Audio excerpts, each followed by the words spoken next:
Bhikkhu-nam Binsa-waki-nam iti patana-namake Mikadaye Dhamma-varam yantam nibbana-bhavakam Vahambati-namake-na-mahavyamena-yasido Sadhu-tissam-maka-tinto-lokana-to-adetayi Nandi-tam-lava-devehi Tava-sampati-dharakam Tava-loka-hi-tathaya Dhamma-sakam Vanamahi Evam-vedu-tam ekam-tamayam Bhagava-bharanatiyam viharati Iti-patane-mikadaye Tandara-ko Bhagava-binsa-waki-ye Bhikkhu amandeti Dwe-me bhikkhawe anta pavasitena na devi dabba Kadami dwe Yosayam kametu kamatu kanlikanu yogo Hino kammo bodhusaniko nariyo natha tanhido Yosayam attakilamatanu yogo Dukho anariyo natha tanhido Iti ko bhikkhawe ubo ante anupa kamma Missima patipata tathagatina abhidham buddha Sakhu karani jnana karani Upasamaya abhinyaya sambodhaya nibbanaya samvudati Katamasa sa bhikkhawe missima patipata tathagatina abhidham buddha Sakhu karani jnana karani Upasamaya abhinyaya sambodhaya nibbanaya samvudati Ayamiwa ariyo achingi komego Deyatidam Samma ditti samma thingabbo Samma vasa samma kamando samma ajivo Samma vayamo samma sati samma samadhi Ayankho-tha bhikkhawe missima patipada Tathagatina abhidham buddha Sakhu karani jnana karani Upasamaya abhinyaya sambodhaya nibbanaya samvudati Idam-kho panna bhikkhawe dukkham ariya thissam Zati-pi dukkha sara-pi dukkha Vyati-pi dukkho maranam-pi dukkham Appiyehi sampayogo-pi dukkho Piyehi vippayogo-pi dukkho Yam-pi-sam-na-labhati tam-pi dukkham Tam-khitte-na pinsupada-ne-khanda dukkha Idam-kho panna bhikkhawe dukkha samudayam ariya thissam Yayam tanna-ponobhavika nandiraga sahagata Tandara-tattara-bhi-nandini Deyatidam Kama-tanna bhava-tanna vibhava-tanna Idam-kho panna bhikkhawe dukkha nirodham ariya thissam Yo tattha-yewa tanhaya Adeta viraga nirodho Sago pati-nitthago mukti analayo Idam-kho panna bhikkhawe dukkha nirodha kamini patipada ariya thissam Ayamiwa ariyo achingi komego Deyatidam Samma ditti samma thingabbo Samma vasa samma kamando samma ajivo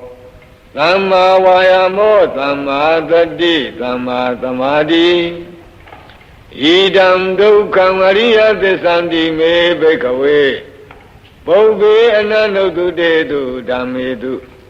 Sakho uddhapati Jnanam uddhapati Vinya uddhapati Visa uddhapati Aloko uddhapati Dankho panidam dukkham ariya thissam Pariññeyanti me bhikkhawe Bhubbe ananuttu-tetu dhammetu Sakho uddhapati Jnanam uddhapati Vinya uddhapati Visa uddhapati အာလောကောဥဒ္ဓပါတိတံခောပဏိတံဒုက္ခံဝရိယသစ္ဆံပရိညာတံတိမေဘိက္ခဝေဘုဗ္ဗေအနန္တုတုတေတုဓမ္မေတုဇကုံဥဒ္ဓပါတိညာဏံဥဒ္ဓပါတိပညာဥဒ္ဓပါတိဝိဇ္ဇာဥဒ္ဓပါတိအာလောကောဥဒ္ဓပါတိဣဒံဒုက္ခသမုဒယံအရိယသစ္ဆန္တိမေဘိက္ခဝေ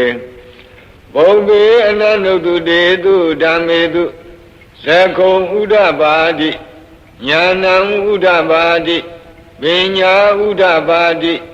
ဝိဇ္ဇာဥဒ္ဓပါတိအာလောကောဥဒ္ဓပါတိတံခောပဏိတံဒုက္ခသမုဒယံအရိယသစ္ဆံမဟာတဗန္တိမေဘိက္ခဝေဘုဗ္ဗေအနန္တုတုတေတုဓမ္မေတုဇကုံဥဒ္ဓပါတိညာဏံဥဒ္ဓပါတိပညာဥဒ္ဓပါတိဝိဇ္ဇာဥဒ္ဓပါတိအာလောကောဥဒ္ဓပါတိတံခောပဏိတံဒုက္ခသမုဒယံဝရိယသစ္ဆံပဟိနံတိမေဘိက္ခဝေဘုဗ္ဗေအနန္တုတုတေတုဓမ္မေတုဇကုံဥဒ္ဓပါတိညာဏံဥဒ္ဓပါတိပညာဥဒ္ဓပါတိဝိဇ္ဇာဥဒ္ဓပါတိအာလောကောဥဒ္ဓပါတိဣဒံဒုက္ခនិရောဓံအရိယသစ္ဆန္တိမေဘိက္ခဝေဘုဗ္ဗေအနန္တုတုတေတုဓမ္မေတုဇကုံဥဒ္ဓပါတိညာဏံဥဒ္ဓပါတိပညာဥဒ္ဓပါတိဝိဇ္ဇာဥဒ္ဓပါတိအာလောကောဥဒ္ဓပါတိတံခောပဏိတံဒုက္ခនិရောဓံအရိယသစ္ဆံသစ္စိကတဗန္တိမေဘိက္ခဝေဘုဗ္ဗေအနန္တုတုတေတုဓမ္မေတုဇကုံဥဒ္ဓပါတိညာဏံဥဒ္ဓပါတိပညာဥဒ္ဓပါတိဝိဇ္ဇာဥဒ္ဓပါတိအာလောကောဥဒ္ဓပါတိတံခောပဏိတံဒုက္ခនិရောဓံအရိယသစ္ဆံသစ္စိကတံတိမေဘိက္ခဝေဘုဗ္ဗေအနန္တုတုတေတုဓမ္မေတုဇကုံဥဒ္ဓပါတိညာဏံဥဒ္ဓပါတိပညာဥဒ္ဓပါတိဝိဇ္ဇာဥဒ္ဓပါတိအာလောကောဥဒ္ဓပါတိဣဒံဒုက္ခនិရောဓဂာမိနိပฏิပဒါအရိယသစ္ဆန္တိမေဘိက္ခဝေဘုဗ္ဗေအနန္တုတုတေတုဓမ္မေတုဇကုံဥဒ္ဓပါတိညာဏံဥဒ္ဓပါတိပညာဥဒ္ဓပါတိဝိဇ္ဇာဥဒ္ဓပါတိအာလောကောဥဒ္ဓပါတိတံခောပဏိတံဒုက္ခនិရောဓဂာမိနိပฏิပဒါအရိယသစ္ဆံဘာဝေတဗန္တိမေဘိက္ခဝေဘုဗ္ဗေအနန္တုတုတေတုဓမ္မေတုဇကုံဥဒ္ဓပါတိညာဏံဥဒ္ဓပါတိပညာဥဒ္ဓပါတိဝိဇ္ဇာဥဒ္ဓပါတိအာလောကောဥဒ္ဓပါတိတံခောပဏိတံဒုက္ခនិရောဓဂာမိနိပฏิပဒါအရိယသစ္ဆံဘာဝိတံတိမေဘိက္ခဝေပုဗ္ဗေအနန္တုတုတေတုဓမ္မေတုဇကုံဥဒ္ဓပါတိညာဏံဥဒ္ဓပါတိပညာဥဒ္ဓပါတိဝိဇ္ဇာဥဒ္ဓပါတိအာလောကောဥဒ္ဓပါတိယာဝကိဝံသမေဘိက္ခဝေဣမေတုသတုတုအရိယသစ္စေတုဧဝံတိပရိဝတ္တံဒွါဒသကာရံယထာဘူတံညာဏတတနံနသုဝိသုဒ္ဓံအဟောတိနေဝဒါဝဟံဘိက္ခဝေသဒေဝကေလောကေသမရကေသဗျမကေသံသမဏဗျာမနိယပဇာယသဒေဝမနုဿာယအနုတ္တရံသမ္မာသမ္ဗောဓိအပိသမ္ဗုဒ္ဓောတိပစ္စညာသိယာတောသာခောမေဘိက္ခဝေဣမေတုသတုတုအရိယသစ္စေတုဧဝံတိပရိဝတ္တံဒွါဒသကာရံယထာဘူတံညာဏတတနံသူဝိသုဒ္ဓံအဟောတိအထာဟံဘိက္ခဝေ သဒေဝကေလောကေသမရကေသဗျမကေသံသမနာဗျာမဏိယပဇာယသဒေဝမနုဿာယအနုတရံသမ္မာသမ္ဗောဓိအပိသံဗုဒ္ဓောတိပစ္စညာသိ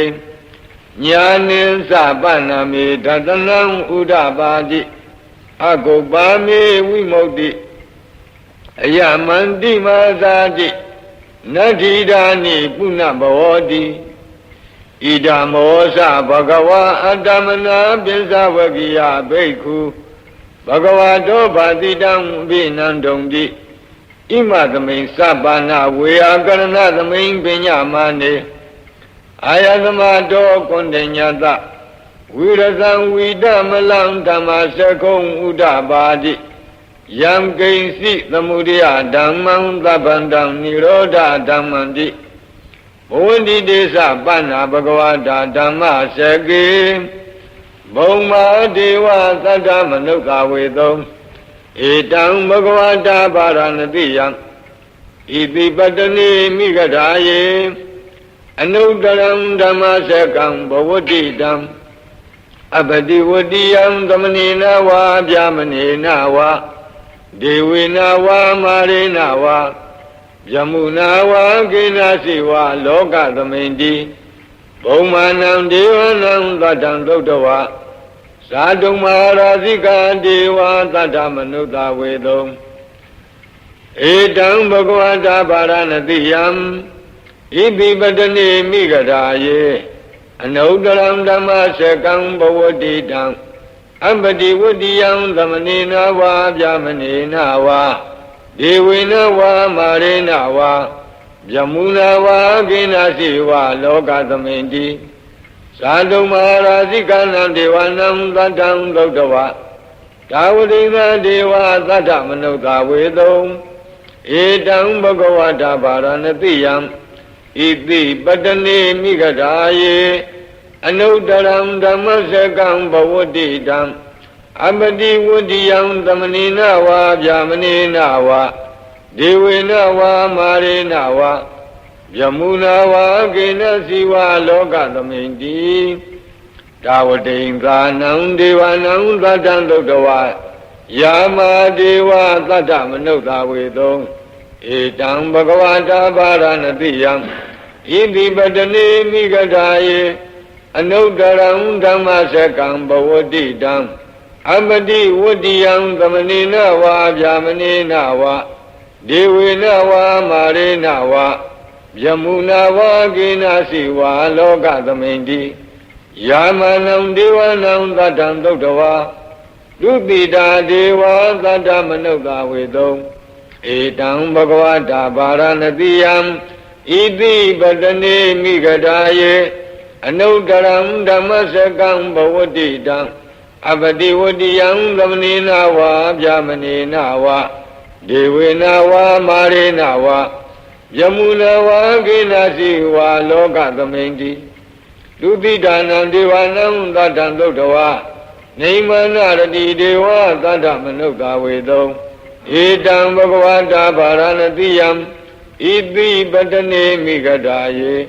အနုတရံဓမ္မစကံဘဝတိတံအပတိဝတိယံသမဏေနဝါဗျာမဏေနဝါဒေဝေနဝါမာရေနဝါ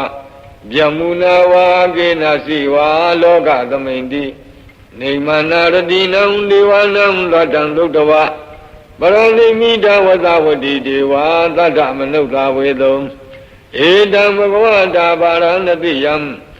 တိပတ္တနိမိဂဓာယေအနုတရံဓမ္မစကံဘဝတိတံအပတိဝတိယံသမဏေနဝါဗျာမဏေနဝါဒေဝေနဝါမာရေနဝါယမုနာဝါကိနာစီဝါလောကသမိန်တိပရဏိမိတဝသဝတိနံဒေဝနံသတ္တံသုတ္တဝါယမကာယိကာဒေဝသတ္တမနုဿဝေသုံဧတံဘဂဝတာပါရဏတိယံဣတိပတ္တနိမိဂဓာယေအနုတရံဓမ္မစကံဘဝတိတံအပတိဝတိယံသမဏေနဝါဗျာမဏေနဝါဒေဝေနဝါမာရေနဝါယမုနာဝါကိနာစီဝါလောကသမိန်တိ ဣတိဟဒေနခနေနဒေနလယေနဒေနမုဟုတ်ဒေနယဝဗြဟ္မလောကသတ္တောအဘုကိစ္စတိအယင်္ဇာသသသာတိလောကဓာတုသံကံပိသံပကံပိသံပဝေတိအပမနောဇာဥလာရောဩဘာသောလောကေပါတုရဟောတိအတိတ်ကမ္မဒေဝနံဒေဝ ानु ဘာဝန္တိအထာကောဘဂဝါဣမံဥဒနံဥဒနေတိအညညာတိဝတ္တဘောကုဏ္ဏညောအညညာတိဝတ္တဘောကုဏ္ဏညောတိဣတိဟိတံအာယသမတောအညညာအာယသမတောကုဏ္ဏညတအညညာတိကုဏ္ဏညောတွေဝနာမဟောတိအထာကောအာယသမအညညာတိကုဏ္ဏညောဒိဋ္ဌဓမ္မောပတ္တဓမ္မောဝိရိဒဓမ္မောပရိယောဂလဓမ္မောဒိဏဝိသိကိသောဝိကတကထံကတောဝေဒရိသပတ္တောအပရပိစယောသတ္ထုသာရဏိဘဂဝန္တံဧတရောသာလဘေယမန္တိဘဂဝတောတန္တိကေပပိသံလဘေယံဥပသမတံတိဧဟိဘိက္ခုတိဘဂဝါဟောသာဝံခာတောဓမ္မောသရဗြဟ္မစရိယံသမ္မာဒုက္ခသအန္တကိရိယာယာတိသာဝတ္တအာယသမတောဥပါသမတအဟောတိတိဓမ္မစကဘောဓနာသုဒ္ဓမင်္ဂလာထာယဟောရကတုဓမ္မစကံဘောတေတဝအာသံလိယံဟိပုံနမေနဂရေဘာရဏတိယံဣတိပတ္တဟွာယေဝနေပပိတဝတိဖလံနေသံအနုကမေနဒေတိယန္တံပက္ခတပင်စမြံဝိသုဒ္ဓထံနမမဟေဝိသုဒ္ဓထံပနာမဟေဧဝမေတုတံဧကံသမယံဘဂဝါဘာရဏတိယံဝိဟရတိဣတိပတ္တနေမိဂဒါယေဒန္တရခောဘဂဝါပိစ္ဆဝကိယေဘိက္ခုအာမန္တေတိဘိက္ခဝောတိဗရံတိတိတေဘိက္ခုဘဂဝါတောပိစ္ဆံသောသုံးဘဂဝါဧတာရောသာရူပံဘိက္ခဝေအနတ္တရူပိသဟိတံဘိက္ခဝေအတ္တအဘဝိသနာယိတံရူပံအာဘာဒာယသံဝတ္တေယလဗ္ဗေထသရူပေဧဝံမေရူပံဟောတုဧဝံမေရူပံမဟောတိတိယသမသခောဘိက္ခဝေရူပံအနတ္တတသမရူပံအာဘာဒာယသံဝတ္တိ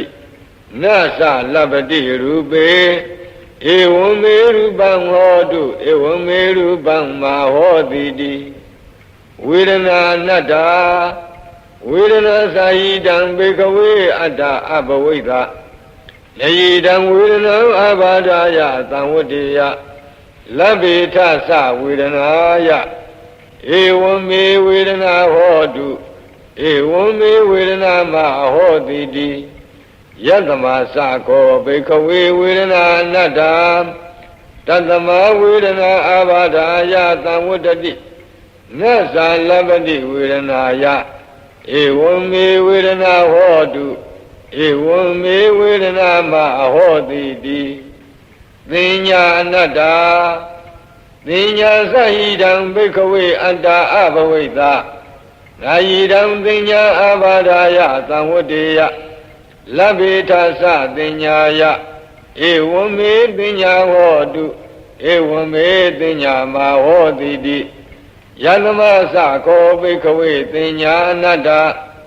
တသမသင်ညာအဘာဒာယသံဝတ္တိနသလဗ္ဗတိသင်ညာယဧဝံမေသင်ညာဟောတုဧဝံမေသင်ညာမဟောတိတိသင်္ခါရအနတ္တသင်္ခါရသဟိတံဘိက္ခဝေအတ္တအဘဝိတံတုနယိမေသင်္ခါရအဘာဒာယသံဝတ္တေယံလဗ္ဗေထသသင်္ခါရေတု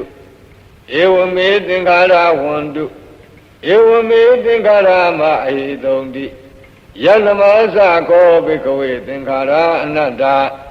တသမသင်္ခါရအာဘာဒာယသံဝတ္တံတိ နာသလပတိသင်္ခါရေတုဧဝမေသင်္ခါရဟွန်တုဧဝမေသင်္ခါရမဟိသုံးတိဝိညာဏံအနတ္တဝိညာဏင်သဟိတံဘေကဝေအတ္တအဘဝိသနာယိတံဝိညာဏံအာဘာဒာယသံဝတ္တေယလဗ္ဗေဒသဝိညာဏေဧဝမေဝိညာဏံဟောတုဧဝမေဝိညာဏံဘာဟောတိတိယသဘာသခောဘေကဝေဝိညာဏံအနတ္တတသမဝိညာဏံအာဘာဒာယသံဝတ္တိနသလဗ္ဗတိဝိညာဏေဧဝမေဝိညာဏံဟောတုဧဝမေဝိညာဏံမဟောတိတိတံကိဉ္မိညထဘိကဝေရူပံနိစ္စံဝါအနိစ္စံဝါတိအနိစ္စံဗန္တိယမနာနိစ္စံဒုက္ခံဝါတံဒုက္ခံဝါတိဒုက္ခံဗန္တိယမနာနိစ္စံဒုက္ခံဝိပရိနာမဓမ္မံကံလနုတံသမနုပတိတောဧဓမ္မမဧသောအမသမိဧသောမေအတ္တာတိနောဟိတံဗန္တိဝေဒနာနိစ္စဝါအနိစ္စဝါတိအနိစ္စဗန္တိယမနာနိစ္စံဒုက္ခံဝါတံဒုက္ခံဝါတိဒုက္ခံဗန္တိယမနာနိစ္စံဒုက္ခံဝိပရိနာမဓမ္မံကံလနုတံသမနုပတိတောဧဓမ္မမဧသောအမသမိဧသောမေအတ္တာတိနောဟိတံဗန္တိပညာနိစ္စဝါအနိစ္စဝါတိအနိစ္စံဗန္တိယမနာနိစ္စံဒုက္ခံဝါတံဒုက္ခံဝါတိဒုက္ခံဗန္တိယမနာနိစ္စံဒုက္ခံဝိပရိနာမဓမ္မံကံလနုတံသမနုပတိတောဧတံမမဧသောအမသမိဧသောမေအတ္တာတိနောဟိတံဗန္တိသင်္ခါရနိစ္စဝါအနိစ္စဝါတိအနိစ္စံဗန္တိယမနာနိစ္စံဒုက္ခံဝါတံဒုက္ခံဝါတိဒုက္ခံဗန္တိယမနာနိစ္စံဒုက္ခံဝိပရိနာမဓမ္မံကံလနုတံသမနုပတိတောဧဓမ္မမဧသောအမသမိဧသောမေအတ္တာတိနောဟိတံဗန္တိဝိညာဏံနိစ္စဝါအနိစ္စဝါတိအနိစ္စံဗန္တိယမနာနိစ္စံဒုက္ခံဝါတံဒုက္ခံဝါတိဒုက္ခံဗန္တိယမနာနိစ္စံဒုက္ခံဝိပရိနာမဓမ္မံကံလနုတံသမနုပတိတောဧတံမမဧသောအမသမိဧသောမေအတ္တာတိနောဟိတံဗန္တိသတ္တမတိဟဘေကဝေယံကိဉ္စီရူပံအတ္တိဒါနာဂတပိစုပန္နံဣဇတံဝါဗဟိတာဝါဩလာရိကံဝါဒုက္ခမံဝါဟိနံဝါပဏိတံဝါယံတုရေသန္တိကေဝါသဗ္ဗံရူပံနေတံမမနေသောအမသမိနာမေသောအတ္တာတိဧဝမေတံယထာဘူတံသမပညာယတထဗံယာကာစီဝေဒနာအတ္တိဒါနာဂတပိစုပန္နာဣဇတံဝါဗဟိတာဝါဟောလာရိကာဝါဒုက္ခမာဝါဟိနာဝါပဏိတာဝါယာတုရေသန္တိကေဝါသဗ္ဗဝေဒနာနေတမ္မမနေသောအမသမိနာမေသောအတ္တာတိဧဝမေတံယထာဘူတံသမ္မပညာယတထဗံယာကာစီပညာအတ္တိဒါနာဂတပိစုပန္နာဣဇတံဝါဗဟိတာဝါဩလာရိကာဝါဒုက္ခမာဝါဟိနာဝါပဏိတာဝါယာတုရေသန္တိကေဝါသဗ္ဗတင်ညာနေတံမမနေသောအမသမိနာမေသောအတ္တာတိဧဝမေတံယထာဘူတံသမ္မပညာယတထဗံယေကေစီသင်္ခါရတိတနာဂတပိစုပန္နာဣဇတံဝါဗဟိတာဝါဩလာရိကာဝါဒုက္ခမာဝါဟိနာဝါပဏိတာဝါယေတုရေသန္တိကေဝါသဗ္ဗေသင်္ခါရနေဓမ္မမနေသောအမသမိနာမေသောအတ္တာတိဧ Eva medam yata budam dhamma pinyaya tatavam Yam kaisi vinyanam aditana gata pisopanam Isatam va behidava Olarikam va dukkumam va Hinam va panitam va Yam dure tantike va Sabbam vinyanam nedam mama neto amadamina meto adadi Eva medam yata budam dhamma pinyaya tatavam Evam patam bhikkhave duddhavariya davako Rupa thamimpi nibbinati Vedanaya pi nibbinati Vinyaya pi nibbinati Thingharetu pi nibbinati Vinyana thamimpi nibbinati Nibbinam virasati Viraga vimoksati Vimokta thamim vimokta miti jnanam hoti Khina azadi uditam jama sariyam Kattam karaniyam nabaram aitatayati pasanati ti Idamo sa bhagava antamana pinsavakiya bhikkhu Bhagavato bhaditam abhinandamti Ima thamin sa panna veyakarana thamin pinyamane Pinsavakiyanam bhikkhunam Anupadaya adavehi saitani vimoksaindu di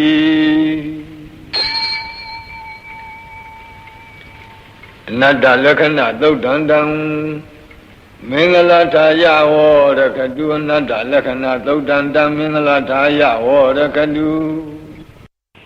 Himavanta sarakandava kapilam hivanevatam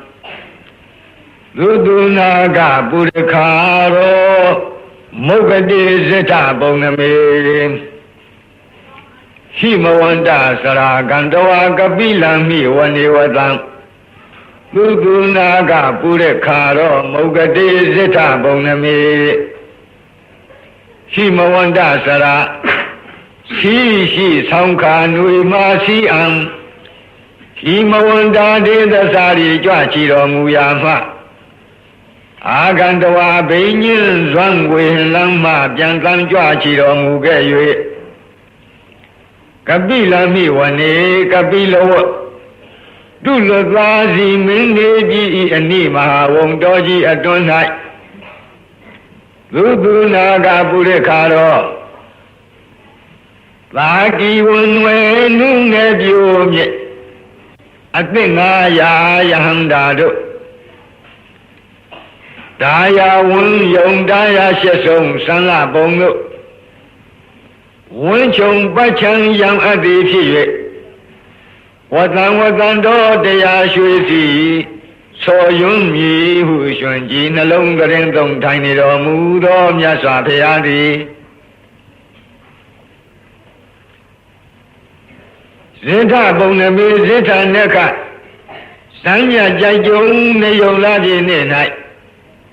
Mugadi Ashilogada Udi Achemma Lawun Daladi Shido Sangava Brisidan Bunya Batama Zanikam Dada Tati Biwalage Nitane Nami De Tide Sangava Brisidan Sajavala Dak Anayi Wabaya Chabuye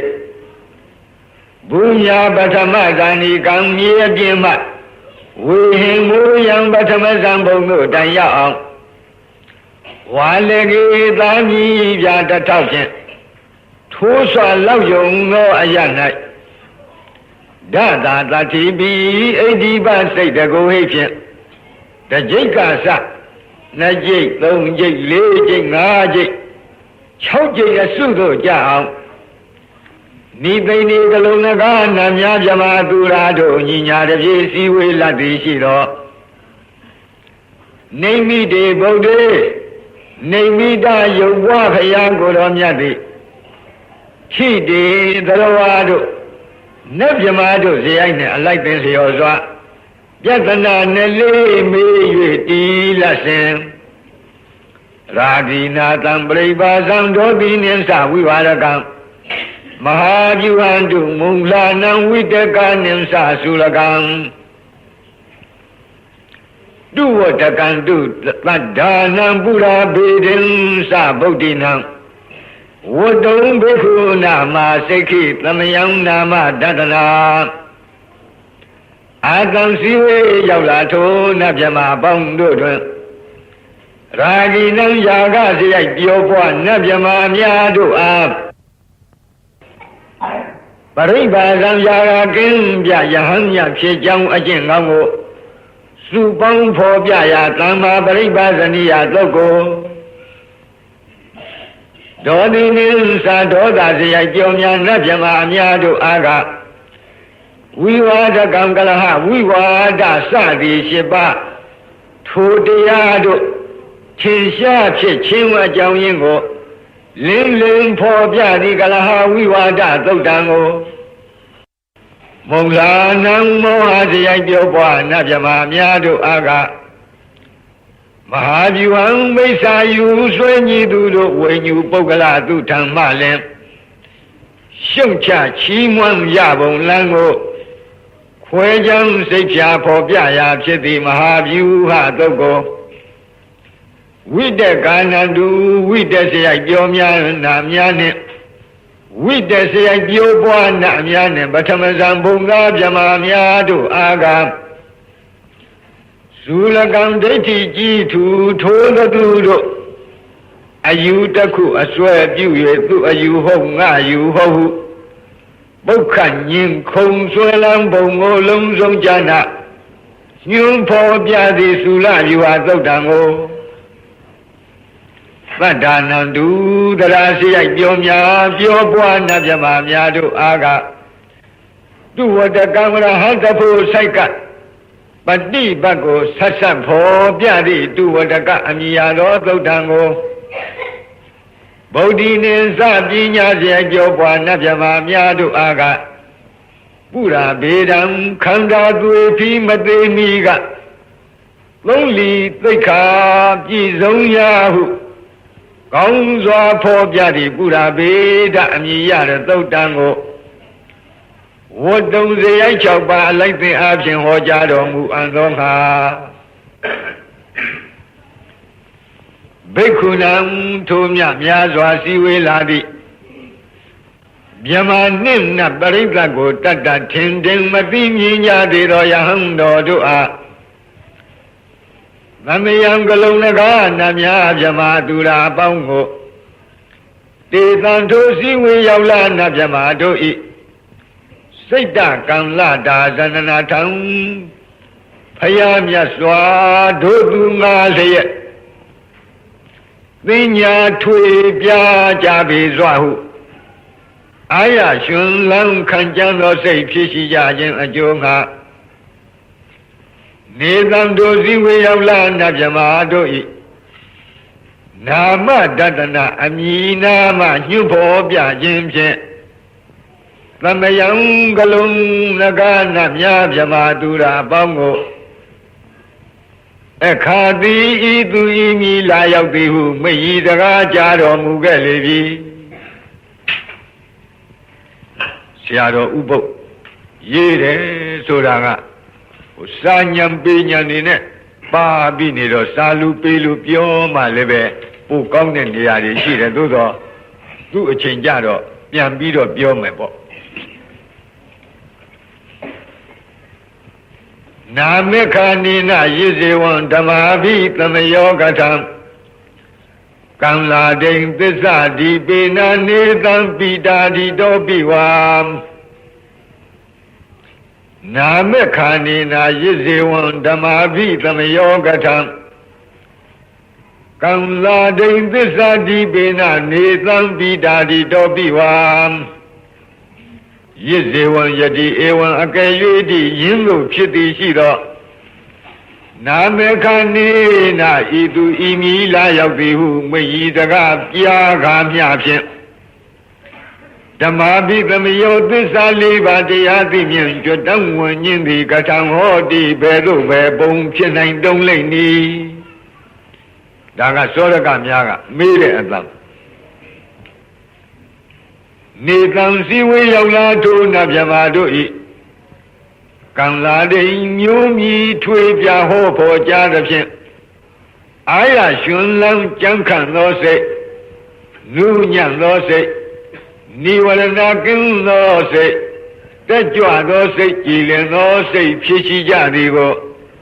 ညတဝအာတိယနုတယအသာဓာရဏဉာဏ်မြင်ဖြင့်အကုန်အစင်သိမြင်တော်မူပြီး၍သစ္စာဒီပေနာသစ္စာ၄ချက်သစ္စာ၄ချက်16နဲ့ကိုပြည့်ပြည့်ထင်ရှားဟောဖို့ကြားခြင်းဖြင့်၎င်းသောရကပြုလုပ်တဲ့ပုဂ္ဂိုလ်များကမေးချင်တာကနမေဒီလျှောက်ပြောရင်ဘယ်နဲ့လုပ်ပြီးတော့သစ္စာ၄ပါးတရားသိမြင်ဘာသမီးအသုတ်မှာကြွတန်းဝင်မလဲလို့ဒီလိုမေးစရာရှိမေးပုံကိုလည်းပြောလိုက်အခုပြောတာကဖြေတာကနှစ်နည်းဖြေပါဘယ်နဲ့လုပ်ပြီးတော့နမေဒီလျှောက်ပြောတာနဲ့ဘယ်နဲ့လုပ်ပြီးတော့ဒီနတ်တွေမက်ဖို့ရမလဲလို့မေးတယ်ဒီတော့သတော်ဘုရားကြီးကအထကထာအတိုင်းသာထာရိပ်ပြီးဖြေပါအဲ့ဒီစည်းဝေးရောက်လာနာမြမတို့ဤ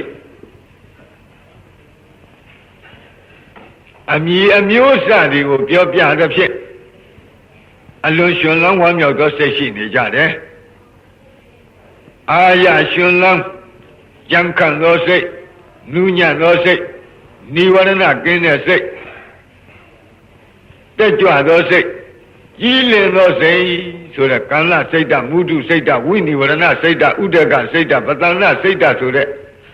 နိဝရဏ၅ချက်ကင်းနေတဲ့စိတ်အစဉ်ကိုဘုရားကိုယ်တော်မြတ်အာတရားနုတရားရွှေဉာဏ်တော်နဲ့မြင်ပြီးတော့သစ္စာ၄ပါးတရားဟောတော်မူတဲ့အတွက်ဓမ္မာပိသမယလို့ခေါ်တဲ့ကျွတ်တောင်းဝင်ကြခြင်းပါလို့ပထမနည်းကဒီလိုဖြေပါဒုတိယနည်းဒါကိုပထမနည်းကနေတံတို့စည်းဝေရောက်လာနာပြမတို့ဤကံသာရိမျိုးမြည်ထွေပြဟောဖို့ကြားခြင်းဖြင့်ဟောဖို့ကြားသဖြင့်အာရရှင်လန်းကြံခန့်သောစိတ်နုညံသောစိတ်နိဝရဏကင်းသောစိတ်တက်ကြွသောစိတ်ကြည်လင်သောစိတ်ဖြစ်ရှိကြသည်ကိုညတဝအာတရားနုတရားအသာဒါရဏဉာဏ်မြင်ဖြင့်ဂုံစင်အောင်သိမြင်တော်မူလာ၍သစ္စာဒီပိဏသစ္စာ၄ချက်16နဲ့ကိုပြည့်ပြည့်ထင်ရှားဟောဖို့ကြားခြင်းဖြင့်၎င်းနောက်တနည်းကဝါတနည်းကနေတံထိုစည်းဝေးရောက်လာနာပြမတို့ဤပိတာတိတောပိတိတရားပတ္တတိတရားဒုက္ခတရားသမာဓိတရားယထာဘူတဉာဏ်မမြင်ဝိရာဂဉာဏ်အမြင်ဝိမုဿနာဉာဏ်မြင်ဝိမု ക്ത ခေါ်တဲ့ဖူညာမြင်ဝိမု ക്തി ဉာဏဒသနာခေါ်တဲ့ပစ္စောခဏဉာဏ်အမြင်တိုင်အောင်ဤအစဉ်သောဘောဓိပက္ခိယတရားတို့ထင်ရှားဖြစ်ခြင်းဖြင့်ဓမ္မာပိသမယောသစ္စာ၄ပါးတရားသိမြင်ကြွတန်းဝန်နိုင်ခြင်းသည်ဟောတိဤသို့ဤပုံဖြစ်နိုင်တုံ၏လို့မွန်းနေရာကနေပြီးအမေရောဖြေရောဆိုတော့ဘုရားကြီးကရည်ထည့်သွားပါအခုဒီကဘာပြောသူတို့ရဲ့မျက်နှငယ်တွေရဲ့နာမည်တွေကိုထုတ်ပေါ်ပြောတဲ့အတွက်အင်မတန်အားရဝမ်းသာဖြစ်ကြတယ်ပီတိဖြစ်ကြတယ်ပီတိဖြစ်တော့ဘာဖြစ်ပီတိဖြစ်ရင်ကိုယ်နဲ့စိတ်ငြိမ်းချမ်းခြင်းပတ္တတိဖြစ်ကြရောပတ္တတိဖြစ်ရင်ကိုယ်စိတ်ဤချမ်းသာခြင်းဆိုတဲ့ဒုက္ခဖြစ်တယ်ထိုနတ်မြမာတွေရဲ့တန်တမ်းအဲ့ဒီလိုဒုက္ခဖြစ်ခြင်းကြောင့်စိတ်တည်ကြည်မှုခေါ်တဲ့သမာဓိဖြစ်တယ်အဲ့ဒီသမာဓိဖြစ်ခြင်းကြောင့်ယုတ်နံဓမ္မသင်္ခါရတို့ရဲ့အနိစ္စဒုက္ခအနတ္တသဘောကိုပေါ်ပေါ်မြင်တဲ့ယထာဘုဒ္ဓဉာဏ်ဖြစ်တယ်ယထာဘုဒ္ဓဉာဏ်ကြောင့်ယုတ်နံနဲ့ညီကိုတဲ့နိဗ္ဗိဒာခေါ်သောအထက်ဝိပဿနာဉာဏ်တွေဖြစ်တယ်နိဗ္ဗိဒာခေါ်တဲ့အထက်ဝိပဿနာဉာဏ်တွေကြောင့်ဝိရာဂခေါ်သောမဲ့ဉာဏ်ဖြစ်တယ်မဲ့ဉာဏ်ပေါ်ခြင်းကြောင့်မဲ့ရဲ့အခြားမဲ့မှာဝိမု ക്ത ခေါ်သောဖူဉာဏ်ဖြစ်တယ်ဝိမု ക്ത ခေါ်သောဖူဉာဏ်ဖြစ်ခြင်းကြောင့်ဝိမု ക്തി ဉာဏဒသနာခေါ်တဲ့ပစ္စောကနာဉာဏ်တွေဖြစ်တယ်တဲ့ဤယခုပြောတဲ့ပီတိပတ္တတိသမာဓိဒုက္ခယထာဘုဒ္ဓဉာဏ်ဝိရာဂဉာဏ်ဝိမု ക്ത ဉာဏ်ဝိမု ക്തി ဉာဏဒသနာဉာဏ်ဆိုတဲ့ဒီဉာဏ်စဉ်တွေအစဉ်တိုင်းဖြစ်ခြင်းကြောင့်ဓမ္မာပိသမယကြီးဖြစ်ပါတယ်ဒါကို နေတံတို့စည်းဝေးရောက်လာနာပြမတို့ဤပိတာတိတောပိပိတိကစဝိမု ക്തി ညာဏဒသနတိုင်အောင်သောဘောဓိပက္ခိယတရားအစဉ်ကောင်းစွာလင်းလင်းထင်ထင်မြင်ချင်းကြောင့်လဲ